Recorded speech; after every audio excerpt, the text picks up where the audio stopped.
हाँ बच्चों, नमस्ते। आज हम फिर तुम्हारे पास आ गए। कविता याद कर रहे हो कि नहीं? भाई याद करो, थोड़ा मज़ा आता है।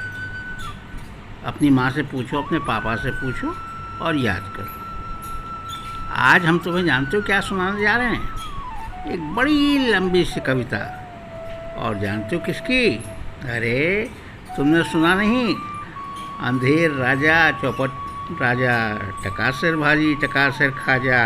सुना है ना? अंधेर नगरी चौपट राजा, टकासर भाजी टकासर खाजा। तो ये हम तुम्हें इसकी एक लंबी सी कविता सुनाएंगे, है ना?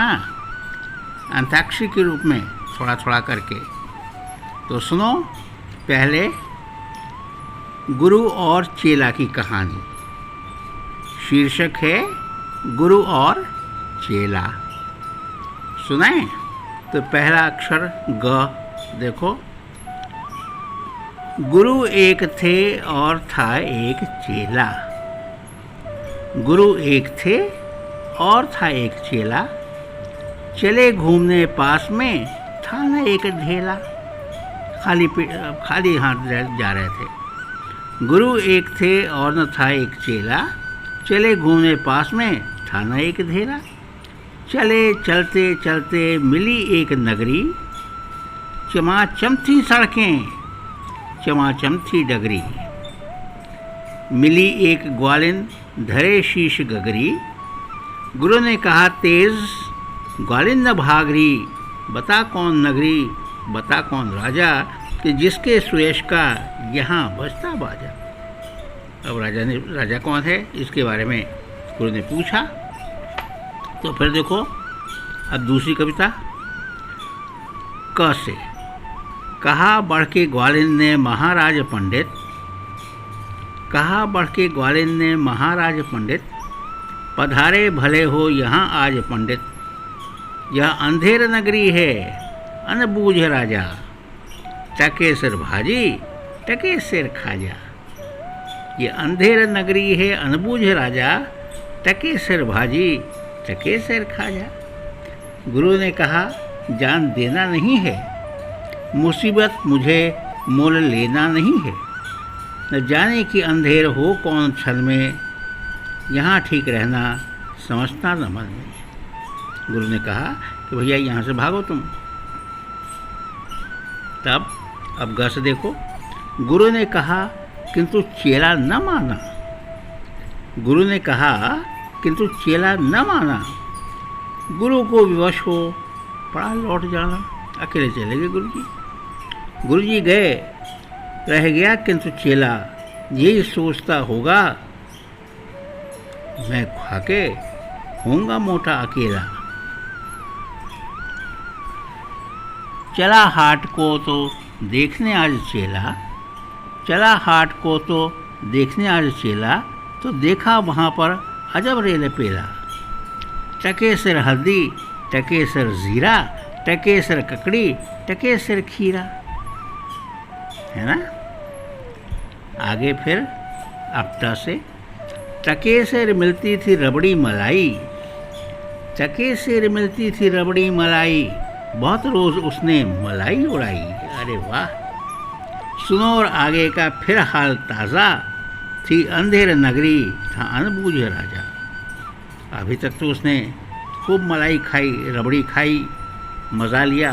अब आगे फिर सुनो क्या कहता है। बरसता था पानी चमकती थी बिजली। बरसता था पानी चमकती थी बिजली। थी बरसात आई दमकती थी बिजली।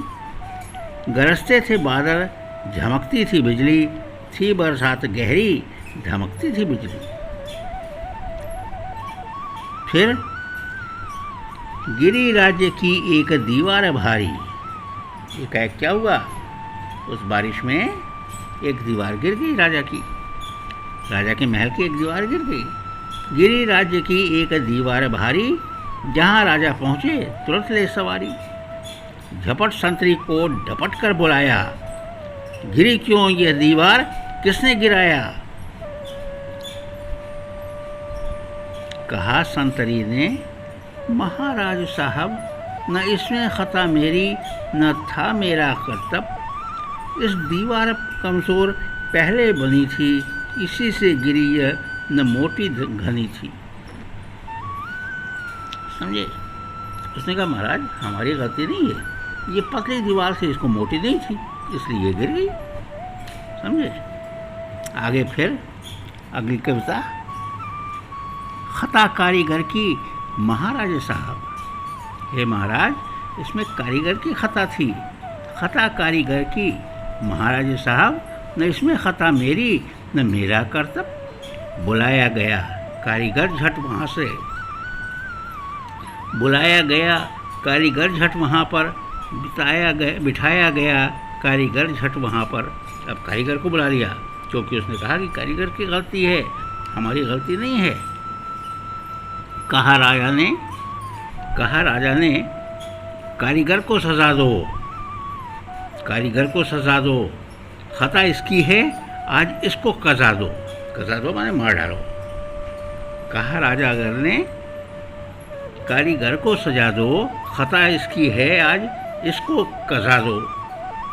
कहा कारीगर ने ज़रा की न देरी, तुरंत उसने हाथ जोड़ लिया। कहा महाराज सुनिए आप हमारी बात, महाराज इसमें खता कुछ नहीं मेरी। तो उसने कहा साहब मैं निर्दोष हूँ, मेरी गलती नहीं है। फिर किसकी गलती है? आगे फिर वो पूछता है तो कारीगर बताता है यह भिश्ती की गलती, ये उसकी शरारत। भिश्ती जो चमड़े के थैले से पानी सींचता है, माने दीवार बनाते समय जो पानी डालता है उसकी। ये भिश्ती की गलती, ये उसकी शरारत, किया गरा गीला उसी की थी ये गफलत। उसने जो मिट्टी का लूंदा और सीमेंट बालू मिलाया था उसमें पानी ज़्यादा मिला दिया तो उसकी गलती हो गई। यह भिश्ती की गलती, यह उसकी शरारत, किया गरा गोला उसी की ये गफलत। कहा राजा ने जल्द भिश्ती को बुलाओ। अब उसको छोड़ दिया कारीगर को। अब कहा राजा ने जल्द भिश्ती बुलाओ, पकड़कर उसे जल्द फांसी लगाओ।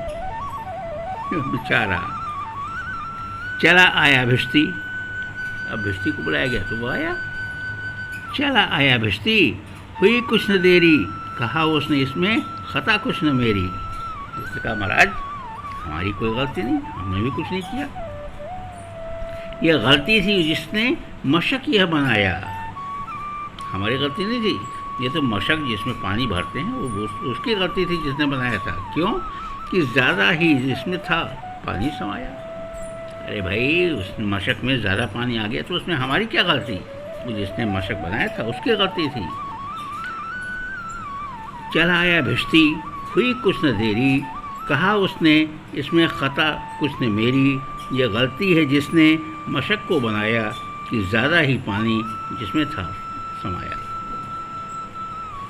अब आगे फिर देखें, मशक वाला आया, भिश्ती भी चला गया वापस, कारीगर भी चला गया वापस। अब मशक वाला आया, हुई कुछ न देरी, तुरंत उसे भी बुला लिया गया। कहा उसमें इसमें खता कुछ न मेरी। उसने तो कहा महाराज हमारी कोई गलती नहीं है, हमें क्यों बुलाया आपने? यह मंत्री की गलती है। उसने कहा महाराज हमारी गलती नहीं, यह मंत्री की गलती है, मंत्री की गफलत, उन्हीं की शरारत, उन्हीं की थी हिकमत, उन्होंने ही जानबूझ के ऐसा किया जिसमें हमारी गलती नहीं है। मशक वाला आया, हुई कुछ न देरी, कहा उसने इसमें खता कुछ न मेरी। यह मंत्री की गलती है, मंत्री की गफलत, उन्हीं की शरारत, उन्हीं की है हिकमत। बात यहीं नहीं रुकी, फिर आगे क्या हुआ देखो। बड़े जानवर का चमड़ा दिखाया, बड़े जानवर का था चमड़ा दिखाया, चुराया न चमड़ा मशक को बनाया। देखिए हमारी गलती नहीं, चमड़ा हमारे पास बहुत बड़ा था लेकिन उसमें से हमने चोरी नहीं की, उसी का हमने मशक बना दिया। बड़े जानवर का था चमड़ा दिखाया, चुराया न चमड़ा मशक को बनाया। बड़ी है मशक, खूब भरता है पानी, ये गलती न मेरी, ये गलती मीरानी, ये किसी और की गलती, हमारी क्या गलती? हमने तो पानी ज़्यादा भरे इसलिए हमने मच्छर सा मशक बना दिया, है ना। अब देखो, अब मंत्री की गलती हो गई है, मंत्री की गलती तो मंत्री को बुलाओ। राजा ने कहा अच्छा भाई इसकी गलती नहीं है, इसने तो ठीक है मशक बना दिया इतना बड़ा, अब है मंत्री की गलती तो मंत्री को बुलाओ। हुआ हुक्म मंत्री को फांसी चढ़ाओ। हाँ, इसने गलती की, इसको फांसी पर चढ़ा दो। चले मंत्री को लेकर जल्लाद फौरन। हुआ तो जल्लाद उसको फांसी पर चढ़ाने के लिए ले गया। चले मंत्री को लेके जल्लाद फौरन, चढ़ाने को फांसी उसी दम उसी क्षण। क्या हुआ? मगर मंत्री था इतना दुबला पतला, लेकिन हुआ क्या, इतना बड़ा गर्दन के लिए फांसी लगी हुई थी तो उसकी तो दुबले पतला आदमी, दुबली सी गर्दन उसकी। मगर मंत्री था इतना दुबला दिखता, न गर्दन में फांसी न फंदा था आता, उससे बहुत बड़ा था वो। तो क्या हुआ? कहा राजा ने जिसकी मोटी हो गर्दन, पकड़कर उसे फांसी तुम इसी क्षण। अच्छा भाई ठीक है, इसकी गर्दन पतली है तो ठीक है, जिसकी मोटी गर्दन है उसको फांसी पर चढ़ा दो। मगर मंत्री था इतना दुबला दिखाता, न गर्दन में फांसी का फंदा था आता। कहा राजा ने जिसकी मोटी हो गर्दन, पकड़कर उसे फांसी दो तुम इसी क्षण। अब अगली कविता फिर देखो, उसके आगे क्या हुआ। चले संतरी ढूंढने मोटी गर्दन, चले संतरी ढूंढने मोटी गर्दन, मिला चेला खाता था हलवा दनादन। अरे वाह, चेला तो खूब रबड़ी मलाई खा कर मोटा हो गया था। चले संतरी ढूंढने मोटी गर्दन, मिला चेला खाता था हलवा दनादन।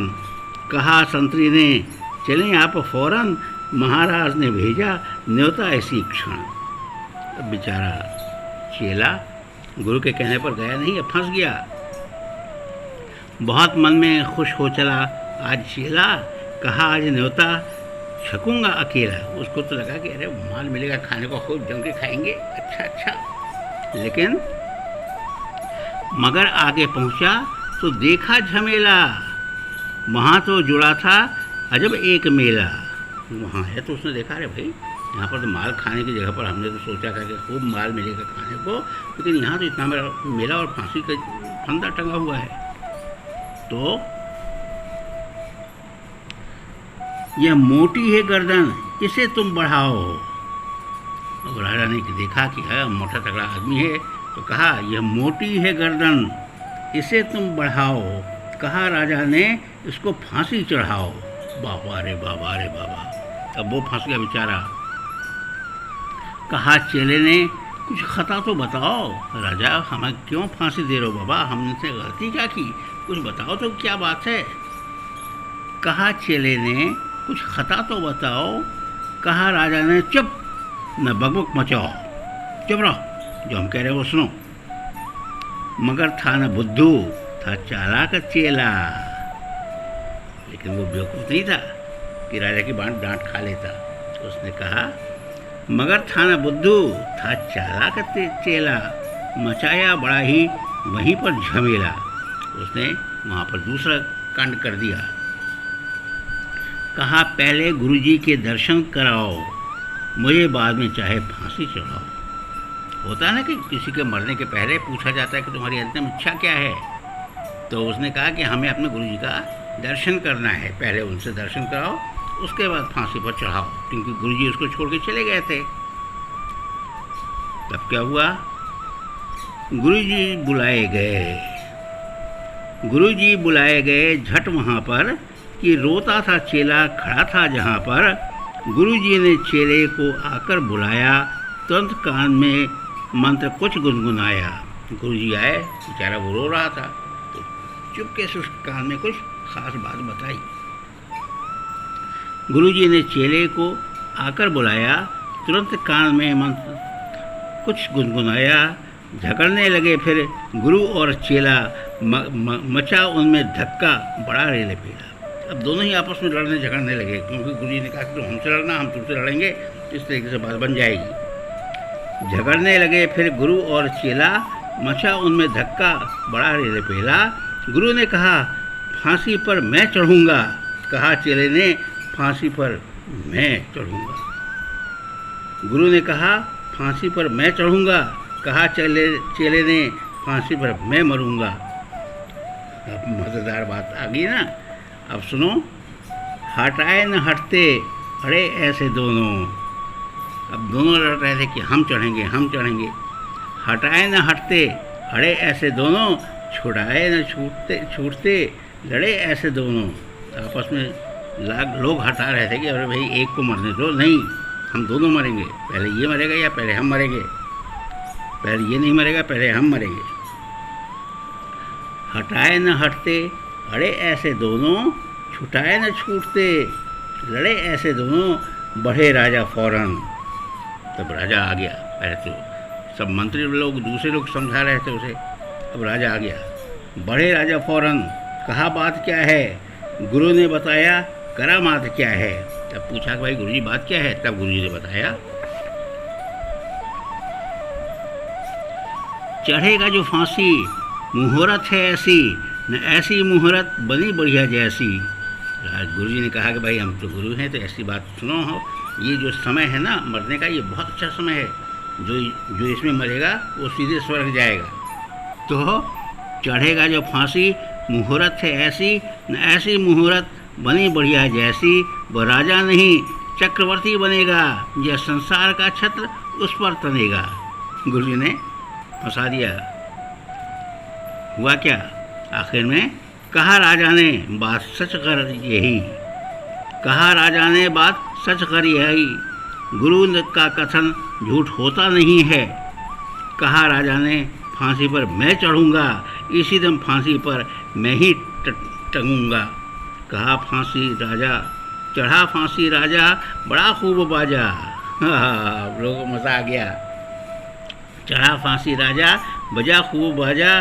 प्रजा खुश हुई जब मरा मूर्ख राजा, बजा खूब घर घर बधाई का बाजा। थी अंधेर नगरी, था अनबूझ राजा। तो बच्चों, ये लंबी सी कविता अंधेर नगरी चौपट राजा। और जानते हो इस कविता को तुम्हारे लिए लिखा किसने था? बहुत अच्छे कवि पंडित सोहनलाल द्विवेदी ने, है ना। कितनी सी कविता थी। अब और कविता नहीं, इतनी लंबी कविता के बाद अब नहीं सुनाएंगे भाई। अब फिर अगली बार भी एक नई कविता सुनाएंगे तुम्हें। इस बार ये अंधेर नगरी और चौपट राजा सुन लिया तुमने, इसको आनंद लो, इसको मज़ा लो इसका। और फिर कल हम फिर दूसरी सुनाएंगे, है ना। लेकिन याद करो, ये बहुत ज़रूरी है। अगर याद नहीं करोगे तो मज़ा नहीं आएगा, क्योंकि हम तो सुना के चले जाएंगे, फिर तुम्हें कौन सुनाएगा। तो याद करो तो तुम खुद आनंद लोगे, है ना। अच्छा, अब नमस्ते, फिर मिलेंगे।